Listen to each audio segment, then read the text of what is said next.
Hello, welcome everyone. Today on the show, we have a special guest, a prominent entrepreneur within sustainability, Mr. Aadam Sheick.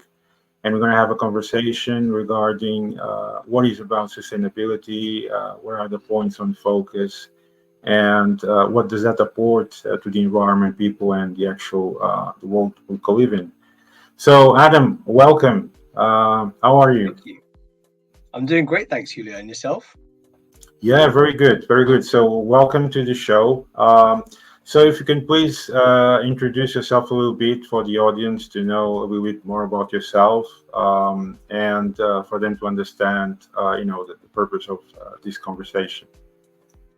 Yeah, for sure. So, as Julio thankfully introduced me, my name is Aadam, and founder of Apex Growth Partner, a company I started about a year back.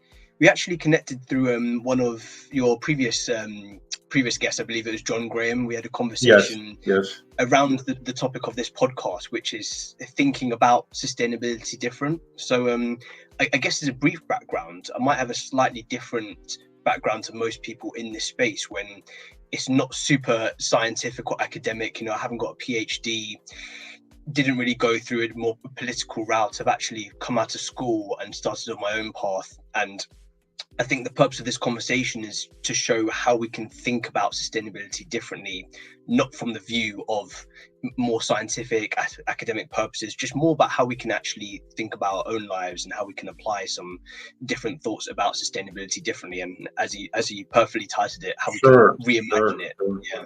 sure. Perfect, perfect. So I think one of the main points to focus is what is exactly sustainability. I mean, how people understand what is sustainability, and in the end, it's everywhere because Mm. all we do in current days, we actually producing pollution for most parts of, and most people probably don't know. We actually had an interesting conversation also with Mrs. O'Leary about sustainability fashion, which is something that actually puts in 10% of carbon footprint in the world. So it's something that we also we get interested in that. I mean, to touch it and make this transformation within sectors. So we talked about some things previously. Now to make it to the public, you also interviewed more than 300 well-known people in sustainability. How was your experience during this? Yeah, it was amazing. And I think the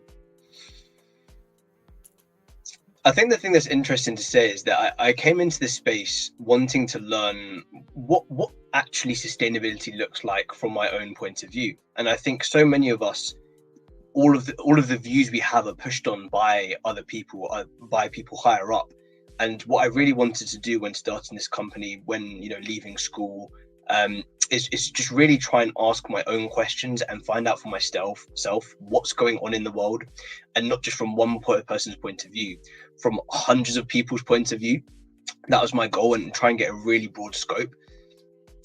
I think the reason why it was so rewarding speaking to that many people who are, ranging from impact investors, sustainability leaders, people influencing policy, academics from all walks of life in all different industries. I think the most interesting part was that before you can decide for yourself how you need to go about making change, you have to have an understanding first, and not just a basic understanding of, hey, I read this report and it says there's this much decrease in biodiversity, there's we're this far off our net zero targets.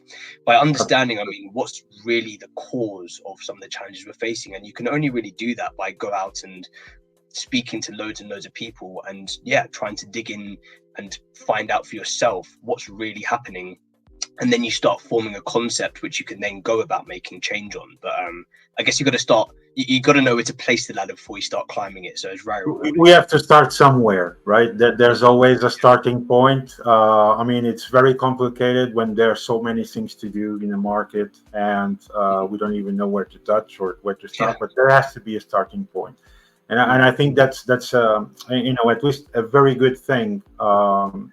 for people to understand that it doesn't come out from one day to the other. It takes time to make all this transformation.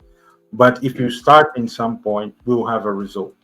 Yeah. What will be your approach to the audience? Explaining how can they change, and how this the benefit factor for everything in this case. Yeah, that's a great question. As I briefly touched on in the point before, I think change starts with understanding, and also one of your previous points kind of feeds into this as well, where sustainability it isn't like there's no definition for sustainability, and it's always changing. Sustainability, I think, is just a mindset or approach into every single part of life, or every sector that you're in, like every single position in a business, every single thing that you're doing on a daily basis. Sustainability isn't a thing or a subject, it's more of an approach. I almost look at it like health. Like health isn't like a subject. I mean, maybe you can be a doctor, but health is still Sure. something that every single person, no matter who you are, it touches you in any way, shape, or form. So first of all, I think people need to understand, think about sustainability different. Like it is like health, it's just something that goes into whatever you do. And then once you see that, you look at how you're spending your 24 hours, you look at the things that you're doing, and then you can start to see, okay, I'm doing this, this, and this, and you understand what it actually means to you. Because for some people, these huge numbers that everyone throws at us, like, all of these net zero numbers or reducing emissions, or that might not apply to what you're doing, but there might be a specific thing, like you touched on, like you might be into fashion and Sure. sustainability comes into that, or you might be working in another area, or you might just be a parent at home and realizing actually in our daily lives, sustainability just means having this X, Y, and Z habit with food and water. So I think first of all, it's just reframing what sustainability is in everyone's Yeah, mind. I totally agree with you. I think it's about how to embrace sustainability, because I think most points that are exposed, it feels like a marketing purposes, and it's not. People should understand that it's much more serious subject, and it's all around us. And I think you made the correct point is in framing the subject itself to get it on the next stage of understanding. So I realized that you also have a lot of experience in sustainability in certain sectors. Could you go a bit through, by one of them? Yeah, which ones do you have in mind? So we can go, for example, we talked about supply chain. Yeah, So what will be the idea, for example, in that specific sector? yeah, that's a great question. So I'd say maybe I have less experience working in those sectors, but I definitely have some experience speaking to lots of people who are in those sectors. And I think again with supply chain, the biggest problem I see with supply chain from speaking to a large number of people is the transparency and understand. Again, it goes back to understanding before you can make change. And I think with supply chain, you hear this all the time with scope 3 basically means, for people that maybe don't are unfamiliar with that terminology, what's happening before a product's made, right? So you have these products in a supermarket, you have clothes, you have food, for example, you have your laptop, the laptops that we're on now. We just see the product as it is, but there's a whole journey for every single part of these products, which is starting from the raw materials and mining, all the way to being transported, all the way to being, put to buy, and all the way then to being thrown away at the end. And that's a very linear cycle. It's taking from the earth, it's making into something, it's transporting it unnecessarily, and it's then throwing it away at the end. And it's basically just taking and throwing away. So from a very basic level, I think the problem firstly with the supply chain is that there's not enough tracking or data or transparency for what's actually happening in these life cycles of a product, because it is a life cycle. And I think the second part is moving from that linear model to a much more circular model, which is again a very prominent sort of theme in the sustainability space, is how can we make things more circular. And on a very basic level, there's someone that once told me, Kat, who works at Jacobs, a circular economy is a system that feeds itself. It's like a machine that feeds itself. It's not taking parts, making a machine and throwing it away. It's something that continuously feeds itself. So it means you can take less and you throw away more, which sounds like a super fancy new concept, but actually, if you think about supply chains like they were originally, if you look at native, if you look at just even tribes, like uncontacted tribes or people that live on islands, or how Absolutely. humans used to be. You don't need this fancy circular economy term, all of these terms nowadays. It's just basically going back to the simple principles of living, which is take what you need from the land, use every Exactly. part of it, and then reuse it, put it back into the system so you don't throw it away. So, you know, again, we can sit here and talk about all the fancy new terms, but it's just No, of course. applying. I mean, in the end, it's a matter of what we do today already existed many Yeah, years ago, even generations ago. We just the answer was there. reinvented it, putting like posh names and just reinventing some part of it, of course, with new technology. But I Yeah, mean, the main concept of the root, it was there exactly. already. You know. The concept was there, and of course, I'm not saying it's as easy as it is today, because it's so many more moving pieces now, Sure. and Sure. it's a lot harder today. But I think that the important point from our conversation there was the concept's already there. It's just how can we apply that same concept to life today? Exactly. It's a Yeah. matter of transforming what we actually tried to reinvent, but it was not on the right direction. So now I think it's a matter of in framing, putting on the proper path to make it the road Mm. to sustainability. Yeah. So, I mean, for example, still continue, with supply chain. What advices do you think could be put it in practice, starting up like from zero, or even for companies that are already using sustainability? How can it be improved? And for the ones that start from zero, what could be, the main primary steps to get that path forward? Yeah, that's a great question. So the ones that start from zero, and I've spoken to many leaders that work with companies who have very complex supply chains, and the first thing that every leader that does it says is that you got to start with the low hanging fruit. You can't start with reinventing a supply chain from scratch, because even though there needs to be change, people are going to give up straight away because they're looking at these insane supply chains as a very large company, and it's just too complex, right? So you've got to start with the low hanging fruits, the easy wins. Once they start seeing it's working, you then move on to the next stage. So it's really just drip feeding until you start to create a snowball of steps. So I think the first part is looking for those low hanging fruits and how can you find those easy wins. The second part I hear is about making it beneficial for everyone. Now, the best solutions I've come across aren't ones which make it harder for everyone. It's actually bringing more value to the supply chain. So if you're a medium-sized company, or if these big corporations, they basically have thousands of companies that feed into them, which are the supply chain. Then below that you have the people, the scope 3 raw materials. So Sure, sure. you have more and more people as you go down the value chain or supply chain. The where people get it wrong is that they just say, hey, you're supplying us and you're not sustainable, we're just going to get rid of you. Now, that's not how you go about making change. The way you do it is by making it easy or making it beneficial for all parts of the supply chain to actually change, which ultimately means how can you make it economically beneficial? How can you make it, simple for them to change?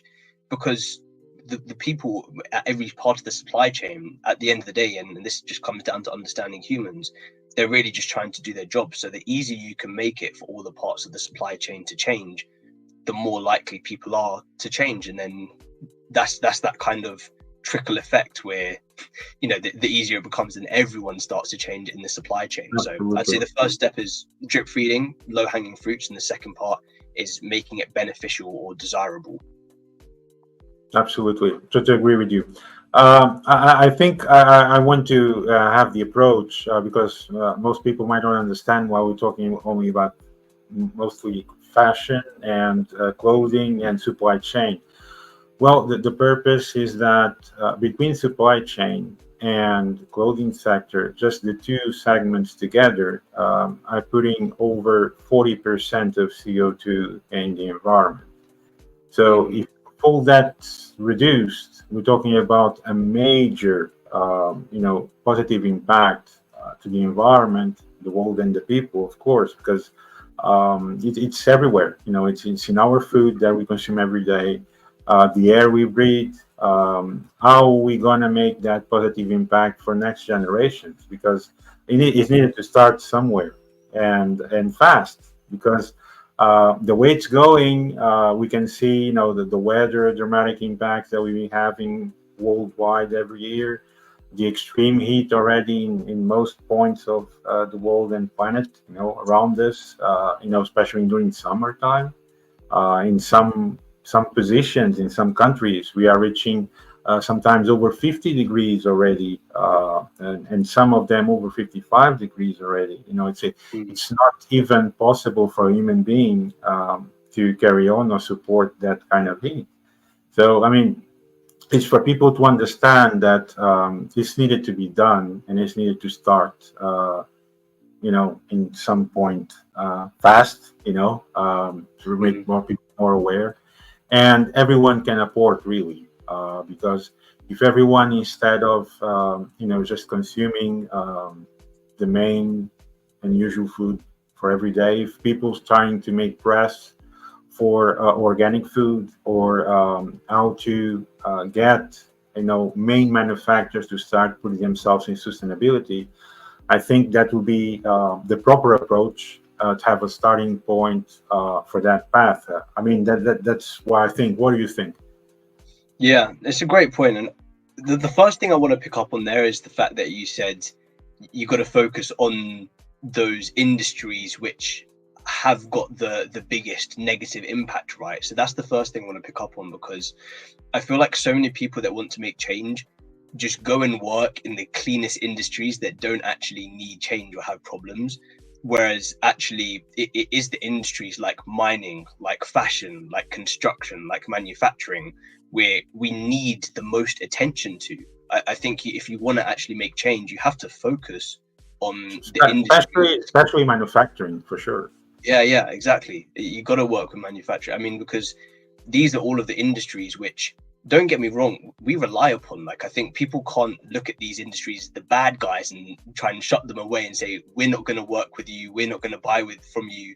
It's It's a that's matter not of the approach. having a different perspective, and reorganize how manufacturing is doing until now. Right? I mean, it's a matter Exactly. of having that different approach in the industry, I think.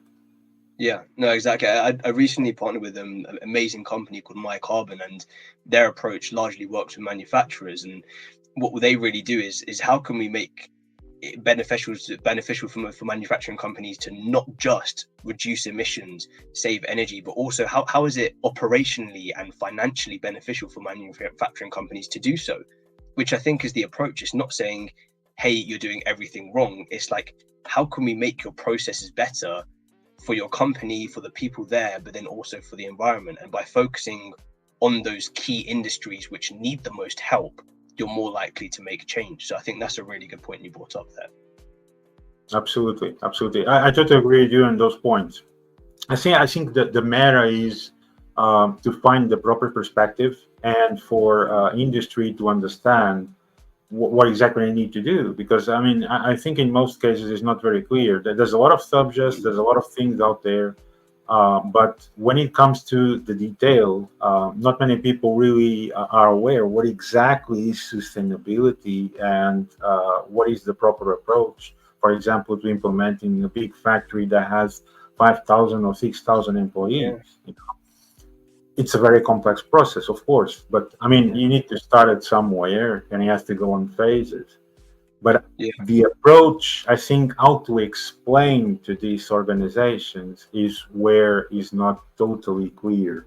And I yeah, think that's something that we can both support in this, for people that are hearing.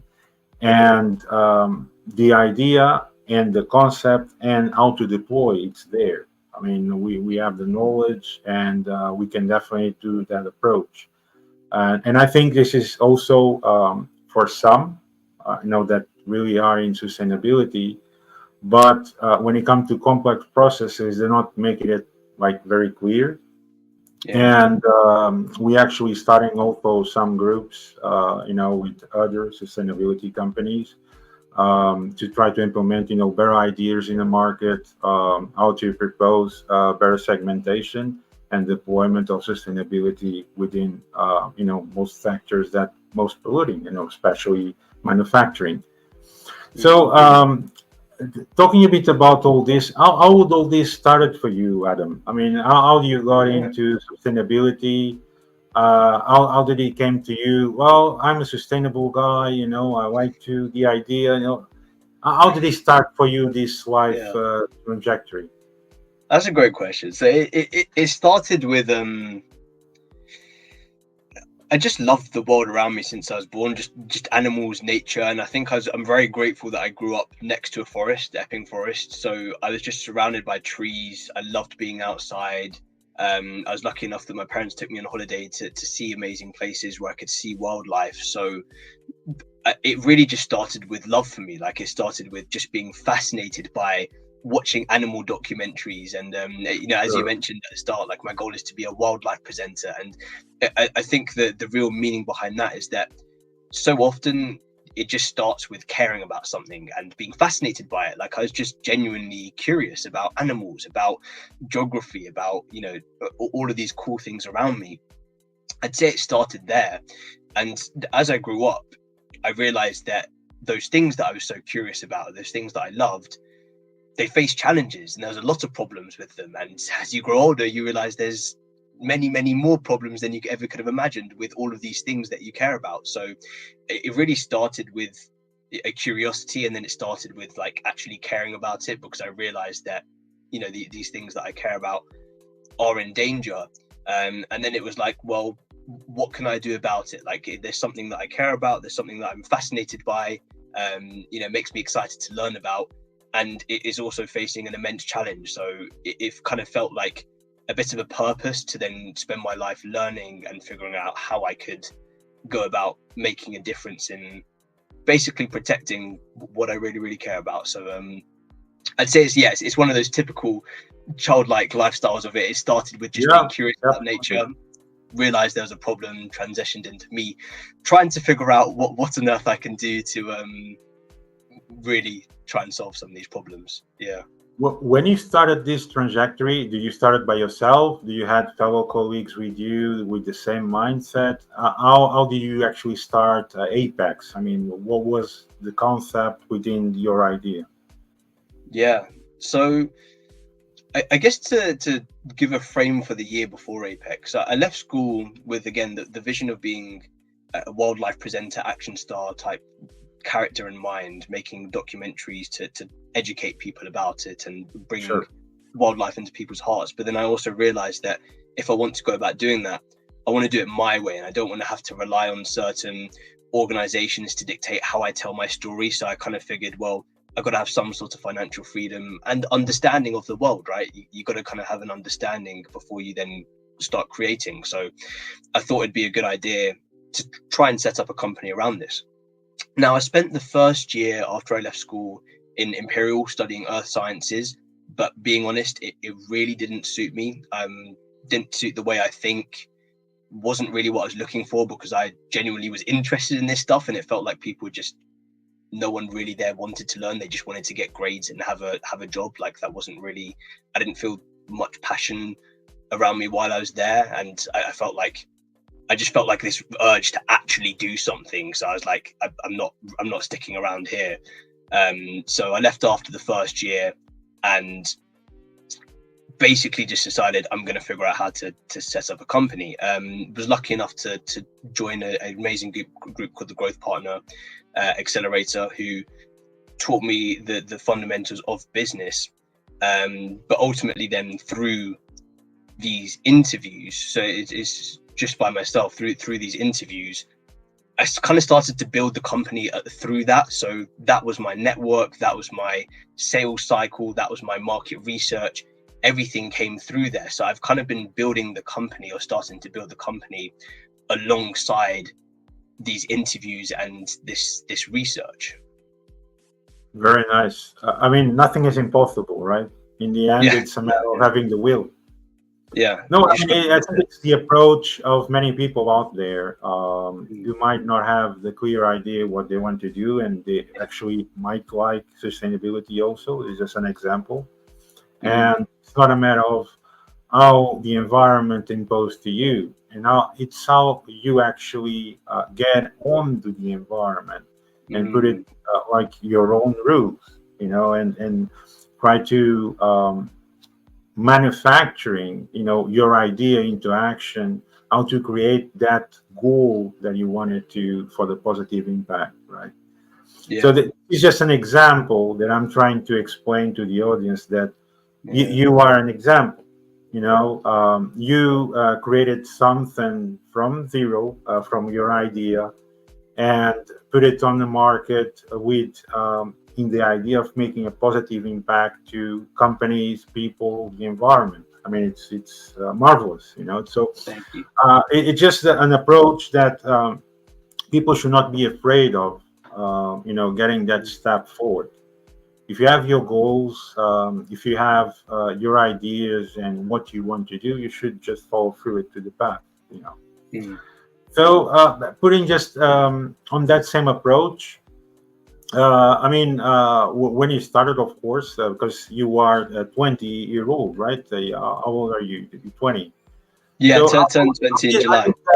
how did your family react to all this? When you dropped school, and I said, no, I want to be focused on sustainability.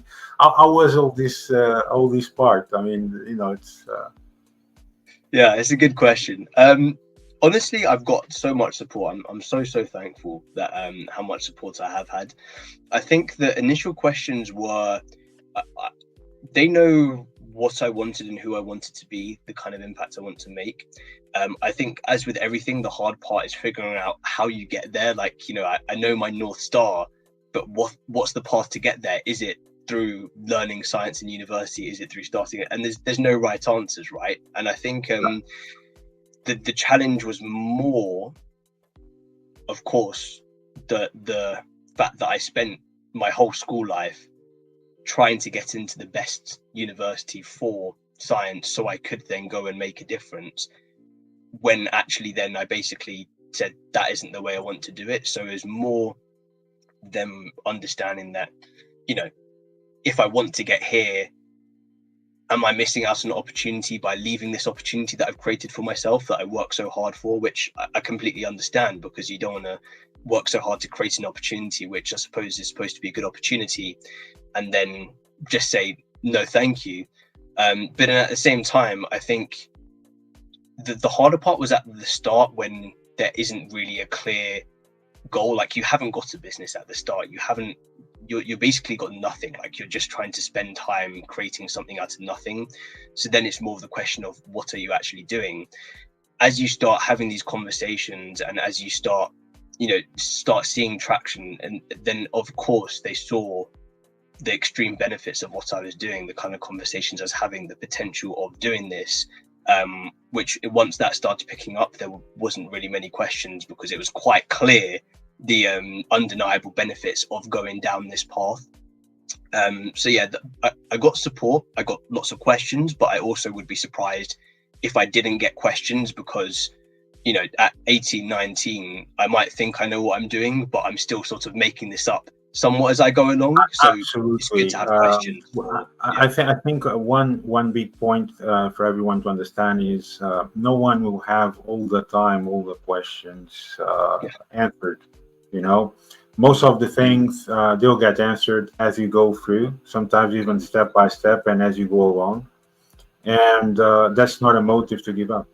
yeah, For most people, just because you don't have an answer today does not mean you're going to have it in 1 week or 2 weeks. It does not matter. yeah, You just need to follow the path, and you'll get the answers. For example, for me, I have a trajectory. Been in 51 countries. I deployed different projects in 51 countries. Did I had all the solutions from the beginning? Some I didn't, but I had the experience, so I overcome it, and you get things done correctly, and you get deployment using common sense. That's what most people need to understand.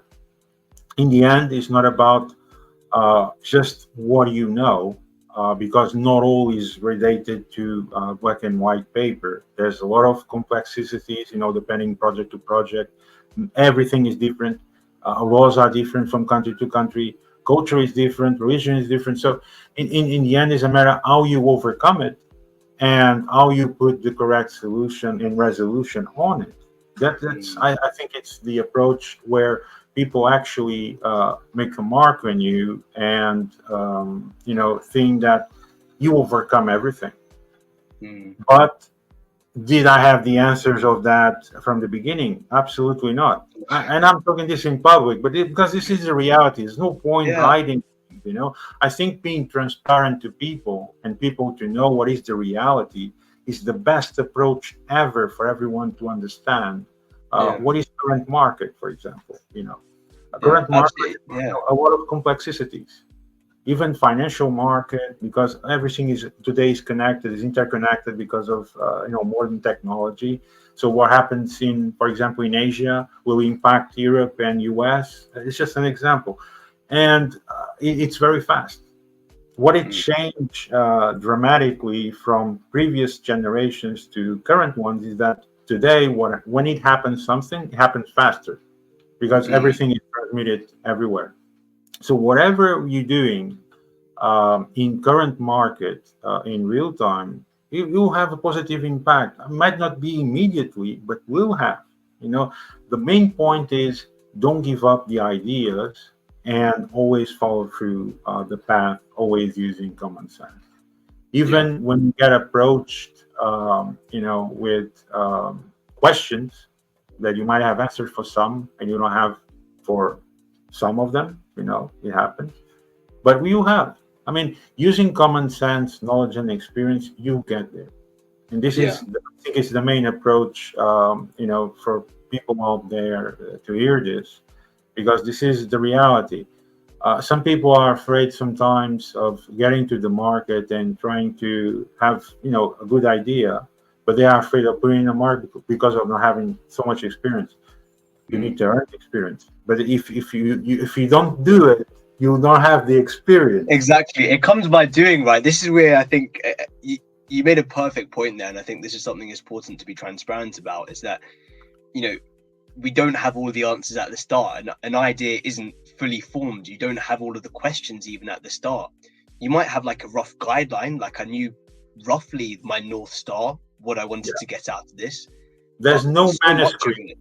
Mm, exactly, Yeah. but so much of it just unfolded at the time as I was trying to make my own path. And I didn't know I was going to be here, speaking to Julio Verissimo on a podcast talking about my ideas. I really didn't, but I hoped I might be able to speak Yeah, about my I mean, experiences. I think John Graham is actually a very good Yeah. personality. I mean, I really enjoyed that conversation with him. Yeah. And for people who don't know, I mean, it's recorded also in our portal. It's really an interesting person. I mean, he was diplomat for many, many years. He worked for Senator John Graham. Sorry, I don't remember now the name of the senator. He worked for a senator for within the cabinet, even for United Nations for over 16 years. And he made a pass through.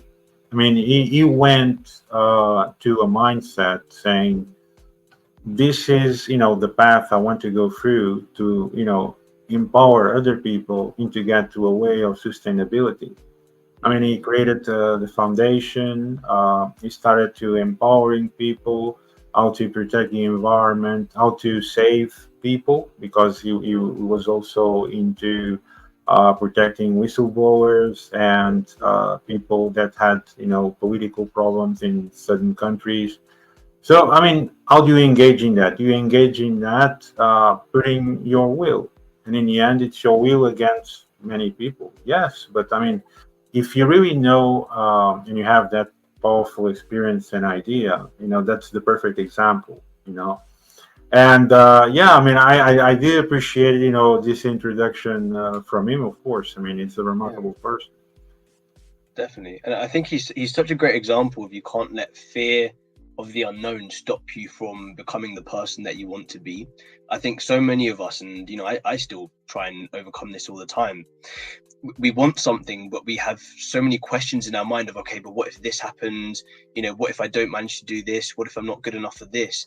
And it's often all of these questions that we put in our head, these doubts that stop us from actually doing the thing that we want to do. And I think he's such a perfect example of actually, no, I want something, there are these unknowns, but I'm just going to start taking a step at a time on this path, and I know I'll find a way to get there. And all of these unknowns and all of these things I'm afraid of, I'll figure out a way to overcome, but I'm not going to let that fear stop me from going down this path that I know I need to go down in order to come to that North Star or that direction I want to go in. Absolutely, absolutely. What advice would you give for fellow people in like your own generation? I mean, we have almost 20 years apart, from each other. But I mean, what advice you give, to fellow guys, or women or men, in your generation with similar age? What advice do you give to them? Yeah, that's a great question. So I think there's so many ways now people can start going about making change, that it's so important to be yourself while trying to make a difference. Now, that doesn't mean that you have to go and start setting up a business like me. It doesn't mean that you have to do, whatever. It's important that by being yourself and doing the thing that you want, you go about making change and become the best version of yourself doing that. And I think we're in a fortunate time where there are so many different ways you can go about making change. Making change is so much more accessible. Like, again, look at me. I've just from nothing spoken to 300 important people. You couldn't do that a long time ago. That's something where it's so beneficial now. Nothing is impossible. That's what I always say. You get access to so many good connections and information. So I think it's just important to find your lane and first of all figure out what you want and how you want to go about doing it yourself. I'd say that's the most important thing firstly, because if you're not really enjoying the reason why you're doing it, if you don't know why you're doing it, you're not going to be in it for the long run. So I think you've got to find your lane, and then just start trying to get better at it. And then also, I think that the second thing is not limit yourself and say, because I'm only this age, I can't go and do anything else, right? So when I came into the space, I did realize there were limitations, right? I couldn't go and set up a renewable energy company or be a sustainability consultant, or I couldn't come up with all of these big solutions because I didn't have the experience, the finance, the networks, all of these different things. But what I can do is I can go and find those people and see how I can help them. That was my mindset, which I think anyone can do, right? So you don't have to set up a renewable energy company. You can go and speak to renewable energy companies if that's the area that you care about. Find what problems they have and then be a solution to that market space. So the other thing I'd say is just find solutions you care about and see how you can help them, even if you don't have your own solution. Absolutely right. And I think even if the talk is not really apporting the solution immediately, it's important to have that conversation in a matter of, even if it's for brainstorming, ideas can come up and solutions or different solutions can appear. The important thing is I have a starting point. That's for most people to understand. To start something, you always need to set up a starting point. It's not always easy, but when you have a starting point somewhere, even if we start from zero, there's nothing there, but you have the idea to impose and you start from there. That's the correct approach to do. I'm just giving this as an example because I know a lot of people in the market that want to have ideas and they are afraid to push themselves to that goal and to that limit. Don't be afraid, just push yourself. I mean, there's no really borders if you don't want to have. I mean, for me, definitely there's no borders. I mean, I go over the limit. I think I passed all the limits already a long time ago. Borderless consulting, right? Exactly. I mean, why should there be limits? Why should that be? I mean, did someone actually put limits on you? Absolutely not. So why should you have them? This is the approach I always say. And you, I think it's a remarkable example of that, because you had your own idea. No one actually pushed it to you regarding this is what you have to do. No, you did it by your own will and your own self, and you pushed that to that path. And I think it's a perfect example. So, no, that's it's remarkable, honestly. I mean, because people need to understand, for a person that is still practically, recent nightmare, because it's still like coming from teenager and have all this idea and put it through and have this will. I mean, it's not easy, for people to Mm. understand. But you had the strength and power to follow through and put your idea in place and carry on, despite Mm. even people told you that might be the correct path, or this you shouldn't be doing like this or should be doing like that. You follow what you wanted, and that's, yeah, I think it's always the approach. It's not a matter of sometimes what other people also think. I'm not saying that other people might not give you also good advices, Yeah. but you should always follow up exactly what you want. You got to win by yourself and you got to lose by yourself, because if you make a decision and it's what you want to do and it goes wrong and you lose, I'm fine with that. Like, there's lots of things that I've failed so many times over the last year, but it was from doing what I thought was the right thing. But then when I win, it's by doing that thing. So I think you just got to win by yourself and lose by yourself. In the end, it's a matter of not the way you fall, but the way you get up. Get up. It's How all fast learning. you Yeah. get up and how fast you learn from that, and not to commit it again. Because in the end, Mm. we're all human beings. No one is perfect, and Yeah. you only learn with the experience as it comes. Yeah. And as it comes, sometimes you fall, sometimes you see it coming and you know how to avoid that fall, or possibly, but not all the time. But the Mm. important thing is not if you did a mistake, or how you actually fall without seeing it that's that precise moment. But the important thing is how you overcome it and how you resolute that fall and get up again and continue. This is what persistence, Mm. perseverance. It's the main focus on everything. For example, if we focus now on manufacture of clothing and transform it to sustainability, people say, "Oh, that's very complex." Yeah, but it's not impossible.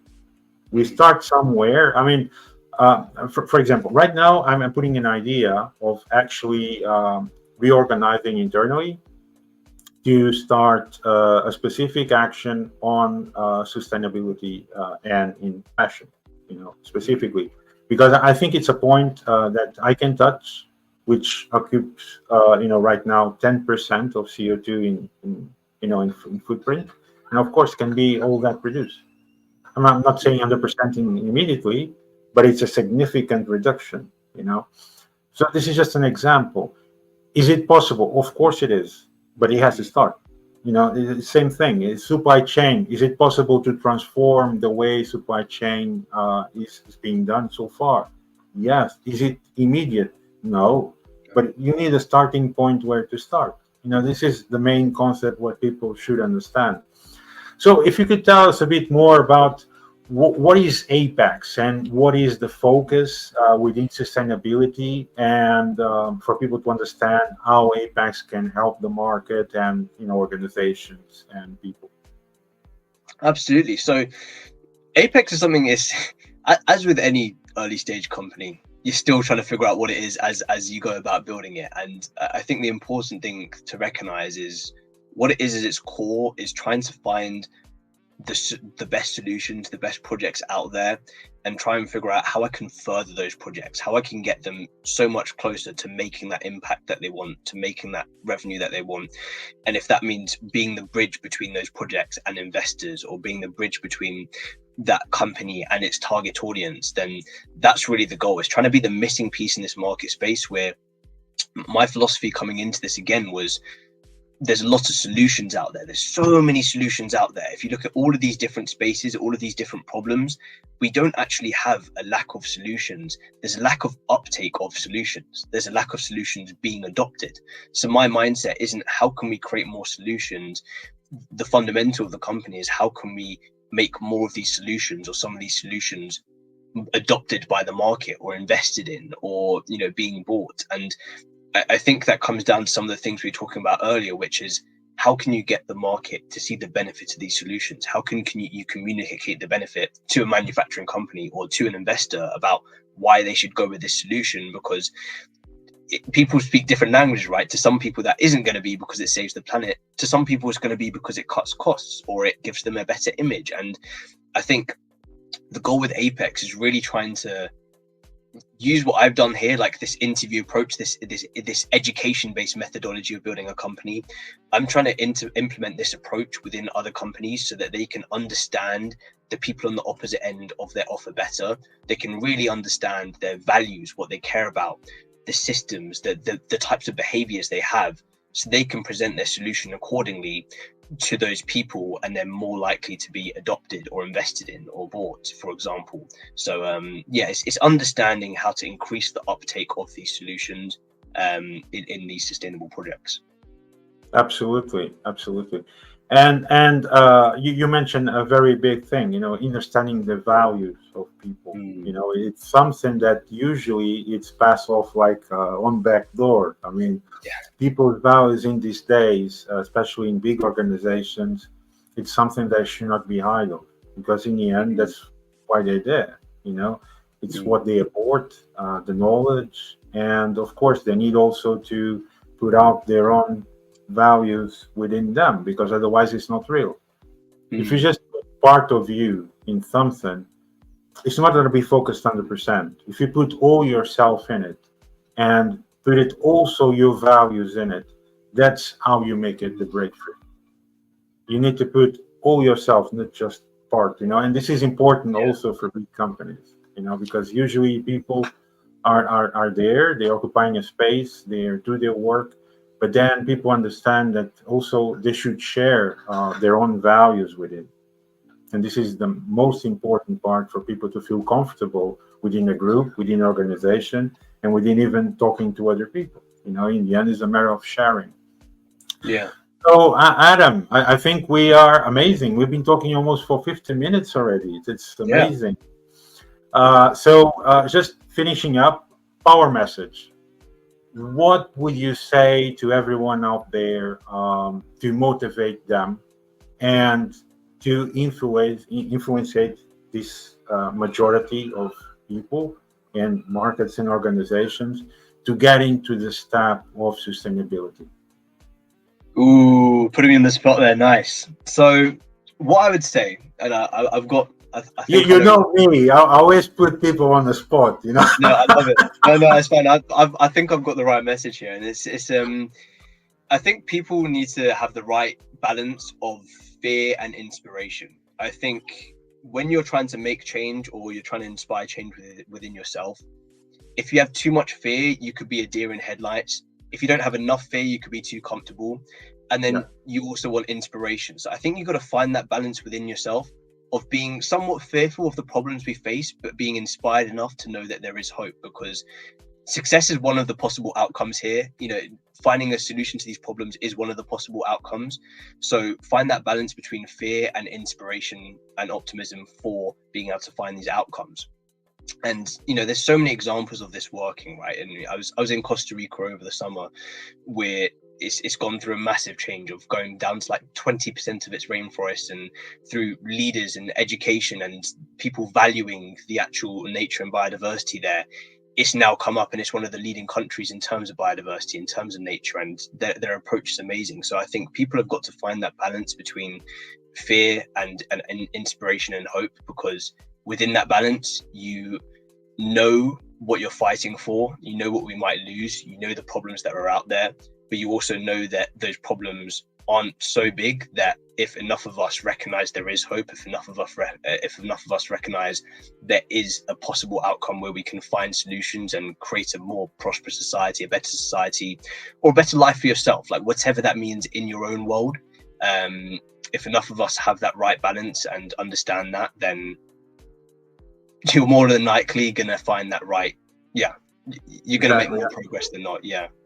Absolutely adorable. I think it's really, a power message to send to people out there, for them to not have this disadvantage of losing hope. If you have it, just push yourself, no borders, and go with it. For myself, I think impossibility, there is nothing is impossible. Put always on your mind that whatever you need to accomplish, put yourself goals, and you get there. The matter is to start. Don't be afraid to start. Push yourself to the limit and get your ideas out there. Yeah. Regarding what we discuss and our organization should focus on sustainability, I think it's a matter of will. The tools are Intention. there. We have the tools, the knowledge, and it's a matter of the approach. Do you actually want to contribute to the environment or not? In the end, I think it's a direct approach. It's a spotlight, yes, but I mean, it's the reality. I mean, should organizations all go sustainability? Of course, because whatever everyone supports, even if it is minimum, is supporting, and that's a positive impact for society, for people, country, environment, and everyone, and even financially. But in the end, it's a matter of the will. Is it important for you, sustainability? It should be. It's a matter of, you need to understand that in the end, we all live in the same planet. So what people don't support for their benefit, in the end, it's for their own damage too. So I think I leave the idea there for people to think about it, and I hope that this conversation really helped people to transform their mindsets and go into the track of sustainability. Yeah, absolutely. So, Adam, it was a great pleasure having this conversation with you. Likewise. Sharing with the audience was great for me to have you on the spotlight today, let's just say, and a remarkable example for other people around your age, to put themselves into their goals, their ideas, and put yourself to the market. I appreciate it, everyone. Thank you, Adam. Thank you very much. Thank you for having me. Enjoy the conversation. Hope we have another conversation, because this is we have to. There's so much more we can cover. Yeah. Absolutely. Thank you very much. Thank you all for hearing us, and see you next time. Thank you. Bye.